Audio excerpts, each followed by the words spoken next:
How's it going, everyone? So I haven't made a project video for you guys this week as far as like actually going through something. However, I do have an update for you guys as to what is coming next, and it's actually pretty cool because there's no other videos on it.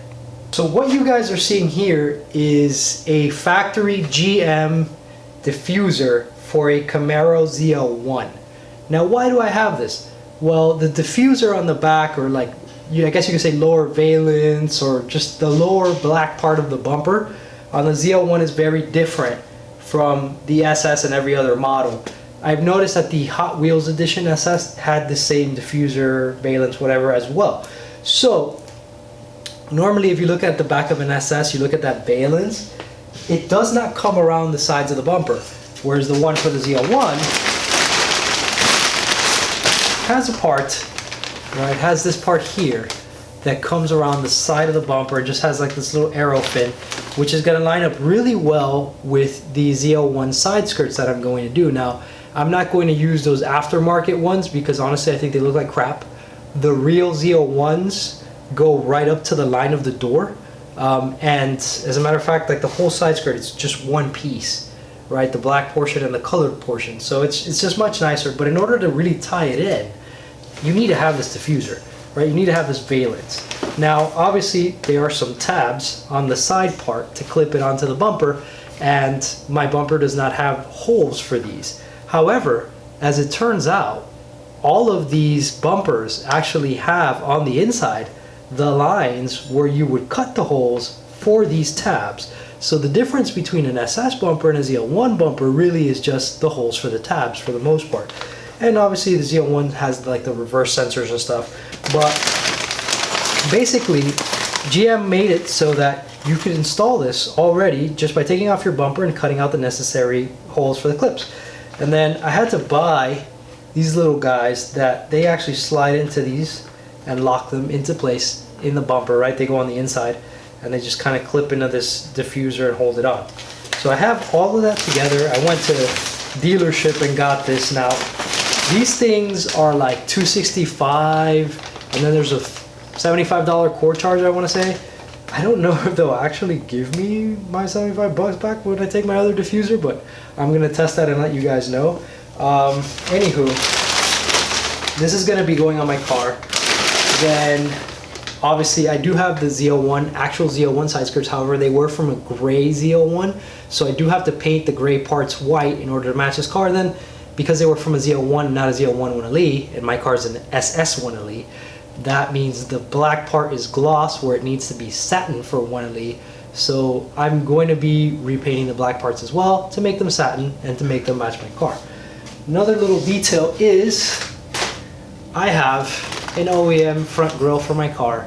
It's the same grille that's currently on my car. However, when my car was fairly new, a friend of mine backed up and his bicycle rack hit my grille, knocked out the little red SS logo and broke it. So I'm going to be also removing my front bumper and adding that piece on there so that I have my nice complete front grille the way it should be. I'm going to be adding this, and I'm going to be adding the ZL1 side skirts.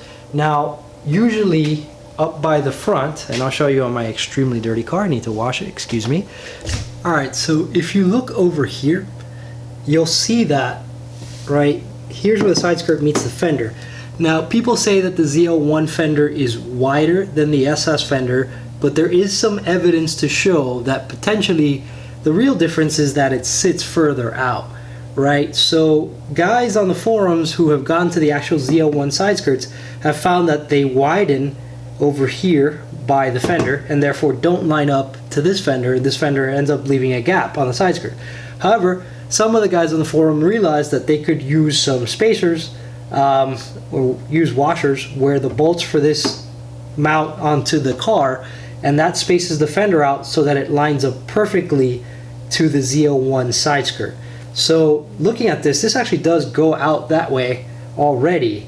So to just shift it over a little bit, it's not a big deal. Most likely the ZL1 fender is exactly the same fender, and it just has different mounting points here that have it mount further out, and that's the reason that it's a little bit wider looking here. In general, ZL1s tend to look a little wider, probably just because of the side skirts and the diffuser, to be honest with you. I don't think the car itself is actually wider. The SS1LE runs the same exact wheel and tire specs as the stock ZL1 does. I will say that the front tires on this SS1LE do seem to poke out a little bit more, but that might be, you know, because of this little detail. And maybe on the front it's spaced out a little bit more, who knows. I guess we'd have to ask somebody who's swapped a ZL1, like an actual ZL1 bumper, onto the front of an SS. I assume that you need the hood too. Some people say you don't. It just kind of lines up a little poorly. I don't know. The point is, I don't really think there's a massive difference on the side skirts, on the fenders. I think it's just something that can be spaced out. So either way, I've seen that it can be spaced out to line up. So that's what I'm going to be doing with that. And I'll show you guys exactly what I do now.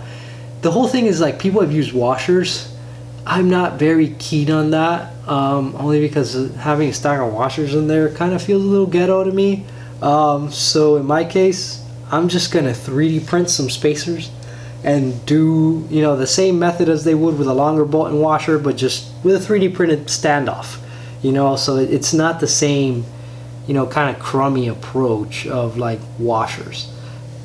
Washers are fine if that's what you want to do. I mean, it's not the end of the world, but I just think, like, over time those washers rusting in there, like maybe you buy stainless washers, and even then, like, sometimes I buy stainless crap from McMaster and put it on my car and it still rusts anyway, like 316 stainless, you know. So I question the quality of some of this stuff. I'd rather just use plastic. I'll use carbon fiber infused, you know, ABS or PETG, and ABS, since it won't be hit, you know, by UV light inside the fender, will last forever. I have ABS parts in my Tacoma's engine bay that have been in there, God, like nearly 10 years, and they're still completely intact. So I think a carbon fiber filled ABS spacer in here will probably do just fine. Now on the Miata front, I'm going to go ahead and probably swap out this trunk lid, to be honest, because this trunk lid has never lined up very well. And then I did drill the holes for mounting my spoiler a while back, and like you can see, the car went outside after that. It got a little bit of rust. So I want to probably get rid of this, put in a nicer condition trunk lid. So I just got to wait for one of these to pull up to the junkyard and go get it.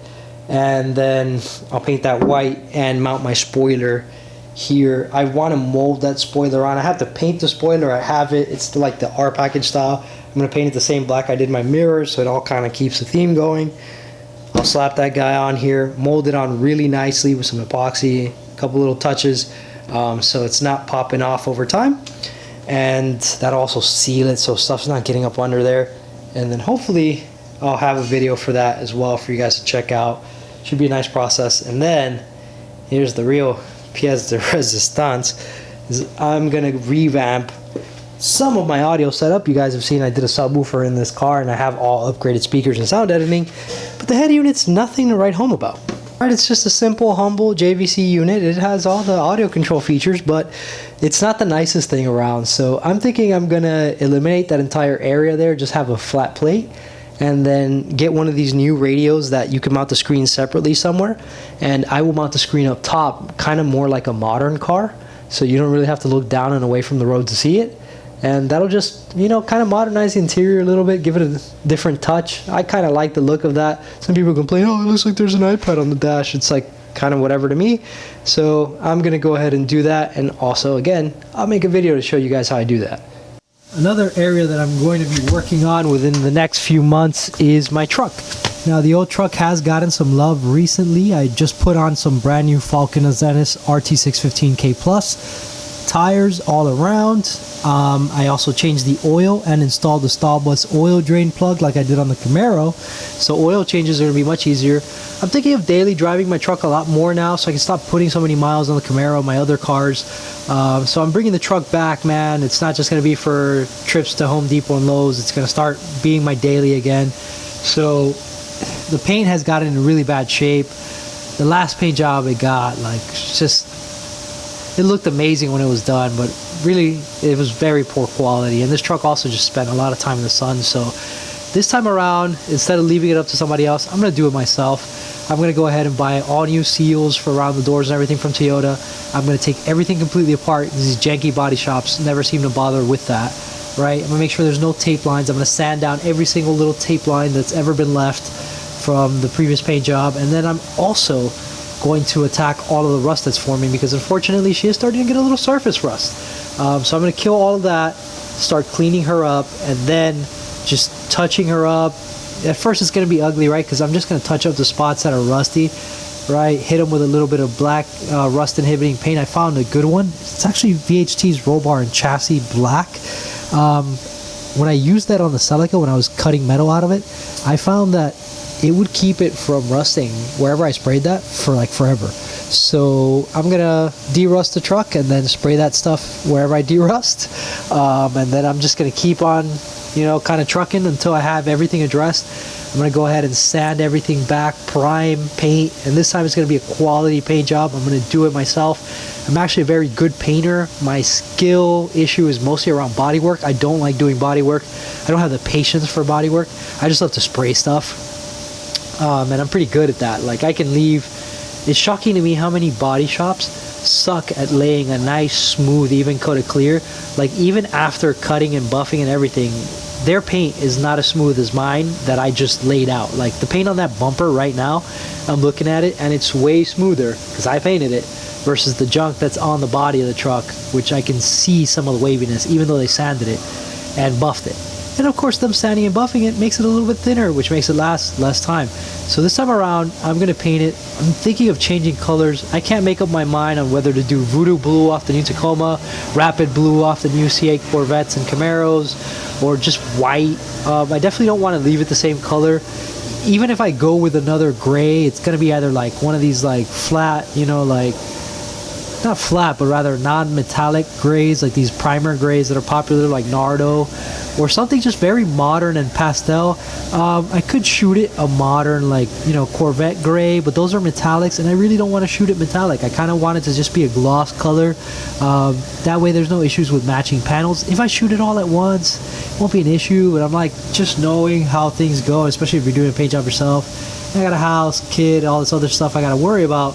You know, I might not get to paint it all at once, and it'll be easier to match a gloss than it will be to match a metallic that you didn't shoot at the same time. So that'll kind of give me the freedom to shoot the bed, right? And then shoot the fenders, the doors, blah, blah, blah, cab. So I'm thinking of doing it that way. And then I'm going to, once it's laid out real nice and it's dried up real good, I'm going to buy ceramic coating and do my own ceramic coating. Like, I've watched people do this on videos. It's really not that hard. So I'm just going to do my own ceramic on this thing, and that'll be that. We'll have a nice, lasting paint job.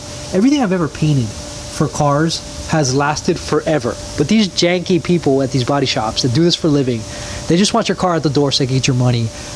So they'll shoot whatever crappy finish, and it never lasts. Like, I painted a valve cover for my friend Alfredo's S2000 probably 10 or more years ago. And I did the like Type R yellow, Phoenix yellow, whatever. You know, it was meant to look like a spoon style valve cover. And he still has it in the car till this day, and it's still pristine, flawless. And it's been in an engine bay for over a decade at this point, probably, right? Like, everything I've ever painted, shot with my HVOP, has lasted and survived. Whereas everything I've paid someone to paint has gone to crap. So another thing to keep in mind is, like, if you have the wherewithal and the resources and space to do it, you should really try to paint your own stuff, because oftentimes you'll get a better result than paying somebody, unless you're going to pay big money, right? Like, if I want to go take this thing somewhere and pay somebody, I don't know, 10-15 grand to do it right, yeah, sure, that'll come out nice. But, like, do you really want to spend 10-15 grand on a vehicle that, even now, with, you know, these first gen Tacomas are gaining value and people are obsessing over them? I think the most one of these I've seen go for was around 10-15 grand anyway. So why would you put a paint job on it that costs as much as the truck could possibly cost? You know, it's ridiculous. And that's like on the high end. So me personally, I'm just going to paint it, keep it nice, and drive it, because I love this thing. This is my first car. I learned to drive in it, and I'm, you know, not going to get rid of it. I'll keep it, pass it on to my kid, you know, when I'm too old to drive, and it is what it is. But up until then, I'm going to enjoy it, keep it mechanically sound, and this time around, it's going to be pretty. So that's what's going on. I'm definitely going to be making videos for all you guys to check that out. You know, if you're into automotive content, you want to see more DIY stuff like this, I'm going to be shooting a whole ton of it. So feel free to like, subscribe, and hit the notification bell so that you are notified when I post up another video. If you have any feedback, questions, or comments, feel free to leave that in the comment section. And as always, thank you guys so very much for watching.